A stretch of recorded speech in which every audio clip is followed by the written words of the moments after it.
Hello and welcome everyone. This is Neha Devnani here, and today we are going to discuss English Gala paper number 4. And we will start with section number A.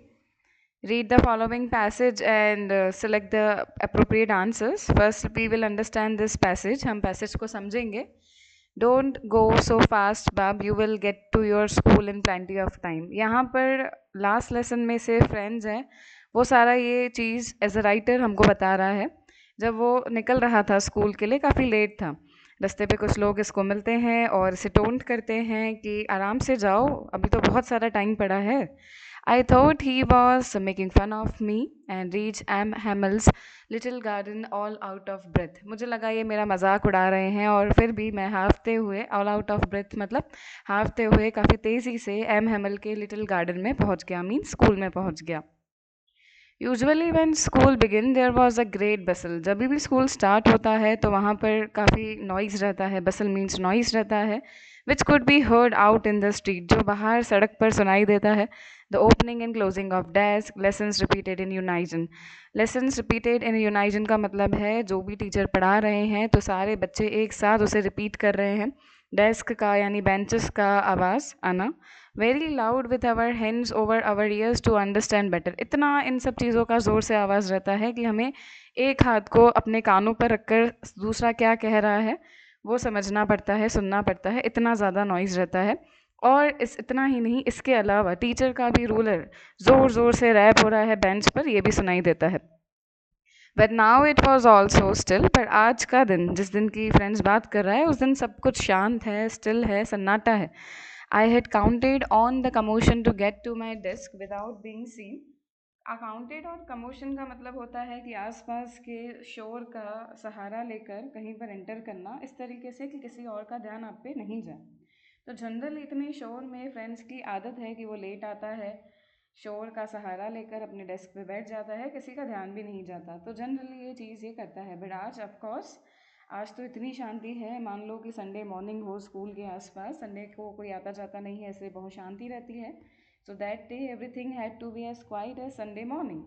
Through the window I saw my classmates already in their places. मैंने window से ही देख लिया कि मेरे सारे दोस्त, सारे classmates अपने प्लेसेस पे बैठ चुके हैं. और जो हमारे टीचर हैं, सर हैं, उन्होंने भी अपने आम के नीचे आयरन रूलर रखा है और वो क्लास में वॉक कर रहे हैं. उनका आयरन रूलर है यहाँ पे, उसके लिए बताया गया है कि वो टेरेबल है, ख़तरनाक सा है. And I had to open the door. मुझे दरवाज़ा ओपन करना पड़ा और बस जाना पड़ा. इन बिफोर एवरीबडी का मतलब है कि सबके आगे से जाना पड़ा, यानी सब ने मुझे नोटिस किया. यू कैन इमेजिन, आप सोच सकते हैं कि कितना ब्लश मैं फील कर रहा हूँ. मीन्स मुझे कितनी शर्म आ रही होगी सबके सामने से ऐसे लेट जाने में. ऊपर से टीचर भी आ गए हैं. And how frightened I was. Of course डर भी लगेगा, टीचर आ गए हैं, सब लोग आ गए हैं, क्लास इतना शांत है, लेसन स्टार्ट हो गया और हम इतना लेट पहुँच रहे हैं. सो फ्रेंड्स तो बहुत डरा हुआ था. बट ऐसा कुछ हुआ नहीं. But nothing happen. M Hamel saw me and said very kindly. मुझे मेरे टीचर ने देखा, बड़े प्यार से बोला, go to your place quickly little friends. अपने प्लेस पर फटाफट से जाइए, आज हमने आपके बगैर ही लेसन स्टार्ट कर दिया. We were beginning without you.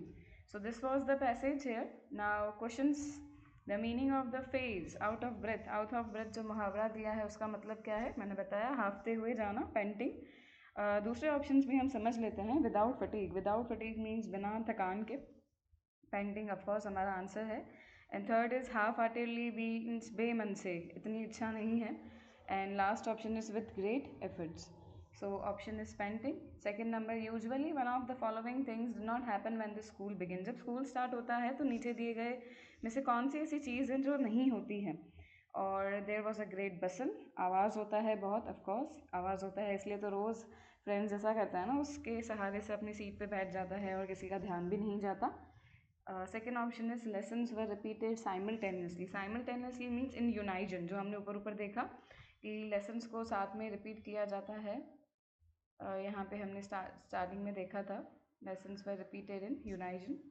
And next option is all started singing prayer in unison. अब पूरे पैसेज के अंदर प्रेयर के बारे में तो कुछ बताया ही नहीं गया है.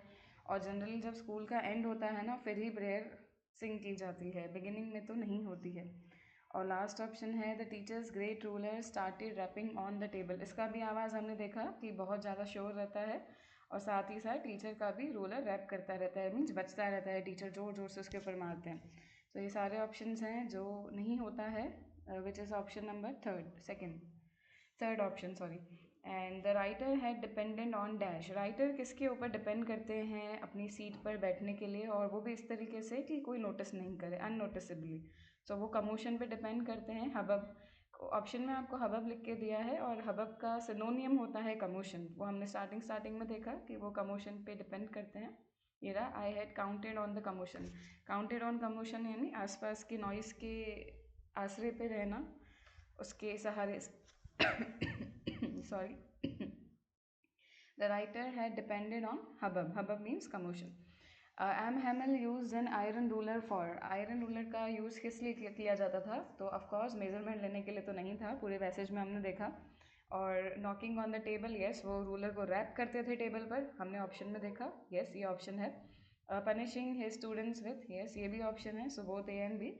And when Franz entered the class, जब फ्रांस एंटर होता है क्लास के अंदर तो क्या होता है? तो उसे शर्म आ रही होती है. He got blushed, he got frightened, उसे डर भी लग रहा होता है सबके सामने से बैठने में. क्लास में ऑलरेडी सब सेट हैं, टीचर भी आ चुके हैं, तो वो डरा हुआ भी था. और जब वो आता है तो टीचर उसे प्यार से काफ़ी कहते हैं कि आप अपनी सीट ले लीजिए, हमने आपके बगैर ही आज स्टार्ट कर दिया. तो तीनों ही ऑप्शन है, so all of these. Now next question is fill in the blanks which is of 5 marks. Brackets दिए हुए हैं, और ये आपके चैप्टर गोइंग प्लेसेस में से लिया गया है, जिसमें जैनजी का दिखाया है, जिसे हेलुसिनेशन का प्रॉब्लम रहता है. You can practice the passage, the answers are given, you can just go through it. Nextly, we are moving ahead to the answer the following questions, जो कि हमें लिखने हैं 6 to 7 sentences में, any 3, 9 marks. First question है, mention the hazards of working in glass Bengal industry with reference to the story Lost Spring. Lost spring के reference से हमें बताना है कि ग्लास बेंगल इंडस्ट्री में काम करने के क्या हैज़ार्ड्स हैं, क्या खतरे हैं वहाँ पर. सो यूजुअली फर्स्ट पॉइंट क्या लिखा है? Working in the glass bangle industry is very harmful. ज़रूरी है, हार्मफुल होगा ही. The workers including children, workers में बच्चे भी हैं, बड़े भी हैं, सब लोग वहाँ पर. डार्क रूम्स मीन्स वहाँ पर इतनी रोशनी नहीं है, dingy rooms with no proper ventilation, काफ़ी छोटे से कमरे जहाँ पर इतनी रोशनी नहीं आती, हवा उजास नहीं है. They often suffer from health problems, उन्हें काफ़ी अक्सर प्रॉब्लम्स रहती है, हेल्थ प्रॉब्लम्स रहती है, और ज़्यादातर लंग डिजीज़ रहती है. क्यों रहती है? क्योंकि उनका कांस्टेंट एक्सपोजर रहता है, यानी उन्हें फेस करना पड़ता है काफ़ी हार्मफुल फ्यूम्स. फ्यूम्स का मतलब होता है स्मोक, धुआं, and heat. Their eyes become weak, उनकी आई साइट वीक हो जाती है. क्यों वीक हो जाती है? क्योंकि वहाँ पर काफ़ी छोटे छोटे, फाइन मीन छोटे छोटे ग्लास पीसेस से उन्हें वर्क करना पड़ता है, वो भी बहुत ही कम रोशनी के अंदर. सो आइज़ के ऊपर प्रेशर बनेगा, स्ट्रेन बनेगा, और उन्हें आई साइट की भी प्रॉब्लम रहती है. बहुत सारे बच्चे अपना बचपना यहाँ पे काम करते हुए खो देते हैं, उनसे उनका बचपन छीन लिया जाता है. And their education and growth are sacrifice. Of course उनको पढ़ने नहीं दिया जाता, एजुकेशन सेक्रीफाइस हो जाता है, लाइफ में आगे बढ़ने का जो ग्रोथ है वो भी सेक्रीफाइस हो जाता है. Additionally they are trapped in poverty, इसके अलावा वो उम्र भर पॉवर्टी के ट्रैप में फंसे रहते हैं, और इस हार्श मीन्स इतनी रूड, इतनी हार्ड साइकिल में से बेचारे कभी बाहर नहीं आ पाते. That was your 16th number. Now 17th number is, how is Mukesh attitude to his situation different from that of his family. उसके फैमिली का जो एटीट्यूड है, मेंटालिटी है, उसके कंपैरिजन में मुकेश का एटीट्यूड उनसे कैसे डिफरेंट है. So Mukesh is different from his family because he has dreams of breaking free from the cycle of poverty. Mukesh अपनी फैमिली से काफ़ी अलग है, उसकी सोच काफ़ी अलग है. क्यों? क्योंकि वो हमेशा अक्सर ड्रीम करता है, उसके दिमाग में यही रहता है कि मैं इस पॉवर्टी के साइकिल से कैसे बाहर निकलूं. जबकि इसकी फैमिली तो एक्सेप्ट कर चुकी होती है कि हमारा नसीब ही ऐसा है, हमारे नसीब में यही लिखा है, हमारे साथ यही होगा. सो मुकेश बिल्कुल इससे अपोजिट है. वो नसीब के सहारे पे नहीं बैठ रहा है, वो सोच रहा है, एफर्ट कर रहा है कि मैं इस साइकिल से कैसे बाहर निकलूं, इस साइकिल को ब्रेक कैसे करूं. While his family has accepted his their faith. Faith का मतलब होता है कि अपनी किस्मत को बस अपना लिया है, जो लिखा है वही हो रहा है. Mukesh wants to become a motor mechanic. Mukesh तो चाहता है कि वो एक मोटर मैकेनिक बने. He is determined. डिटरमाइंड का मतलब है इसका इरादा काफ़ी पक्का है कि उसे करना है, मीन्स करना है, उसने ठान लिया है. And hopeful about his future, और अपने फ्यूचर को लेके काफ़ी उसे उम्मीदें हैं, होपफुल है, अभी उसने अपना होप छोड़ा नहीं है. Unlike his family he is not afraid to dream. अपनी उसकी फैमिली ने तो बस अपने देखना, कुछ अच्छा सोचना छोड़ ही दिया, एकदम होपलेस बन गई है इसकी फैमिली। पर इसने कभी भी ऐसा नहीं किया, ये कभी भी सपने देखने में डरता नहीं है और वो हमेशा रेडी रहता है अपने गोल्स को हासिल करने में, जो भी हार्डवर्क लगेगा वो करने के लिए। This shows his courage and willingness to change his life. तो इससे पता चलता है कि उसमें इतनी हिम्मत है और वो इतना विलिंगनेस रखता है। विलिंगनेस मीन्स उसमें इतनी रेडीनेस है कि जो करना पड़े वो करेगा, पर वो अपनी लाइफ को चेंज करेगा और जो सिचुएशन है उससे भी चेंज करेगा। Number 18 which is comment on the appropriateness. Appropriateness means accuracy, कितना सटीक है, कितना सही है। द लास्ट लेसन का ये जो टाइटल है वो कितना सही है, उसकी एक्यूरेसी पे हमें कमेंट करना है, आंसर देना है। The title the last lesson is very fitting. Fitting means काफ़ी एक्यूरेट है। It refers to the final French lesson which is taught by M. Hamel before French was banned in Alsace and Lorraine. यहाँ पर ये बताया गया है कि M Hemal अपना आखिरी फ्रेंच लेसन देते हैं। क्यों? क्योंकि अब वो लैंग्वेज बंद हो रही है एल्सेस एंड लॉरेन में। The story highlights the importance of language. इस स्टोरी में लैंग्वेज का इम्पॉर्टेंस समझाया गया है और पढ़ाई लिखाई एजुकेशन कितना ज़रूरी है वो समझाया गया है।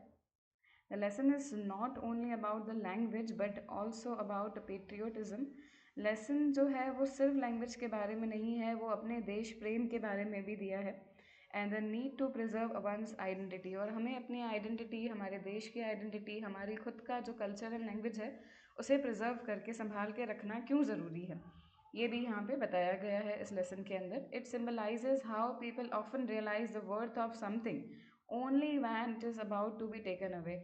यहाँ पर यह भी समझाया गया है कि लोगों को किसी चीज़ की अहमियत तब समझ आती है जब वो चीज़ उनसे छीन ली जाए। Okay, moving ahead, which is 19th number. Why did the blacksmith fail to notice the entry of the paddler in the forge? Forge means iron वाला फैक्ट्री, जो भट्टी होता है जहाँ पे आयरन को मेल्ट किया जाता है। सो फोर्ज के अंदर पेडलर जो आया था, रेड ट्रैप सेलर, उसका एंट्री ब्लैकस्मिथ ने नोटिस क्यों नहीं किया? वो कैसे फेल हो गया उसका एंट्री नोटिस करने में? ऐसा क्या सिचुएशन था वहाँ पर?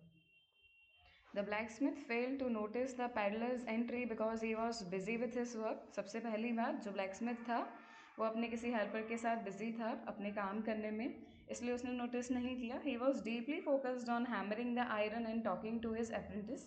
अप्रेंटिस वो होता है जिसे आप अपना काम सिखा रहे हैं, वो आपकी मदद भी कर रहा है और आपके साथ काम भी सीख रहा है कि काम कैसे किया जाता है। सो जो ब्लैकस्मिथ था वो काफ़ी ज़्यादा फोकस था अपने काम में, आयरन को हैमर करने में और अपने अप्रेंटिस के साथ बातचीत करने में। The forge was noisy. अब यही लोग काम नहीं कर रहे थे, आसपास और भी दूसरे लोग थे, दूसरे भी ब्लैकस्मिथ थे जो काम कर रहे थे। सो पूरी फोर्ज में आयरन को हैमर करने का आवाज़ था। सो फोर्ज में काफ़ी ज़्यादा नॉइस था and the blacksmith's attention was fully on his task. और ब्लैकस्मिथ का सारा ध्यान अपने काम में था, leaving him unaware of what was happening around him. इस वजह से क्या हुआ कि वो अपने काम में इतना मशगूल था कि उसके आसपास क्या हो रहा है उसकी खबर नहीं थी उसे, अनअवेयर था वो बिल्कुल, इसलिए वो नोटिस नहीं कर पाया।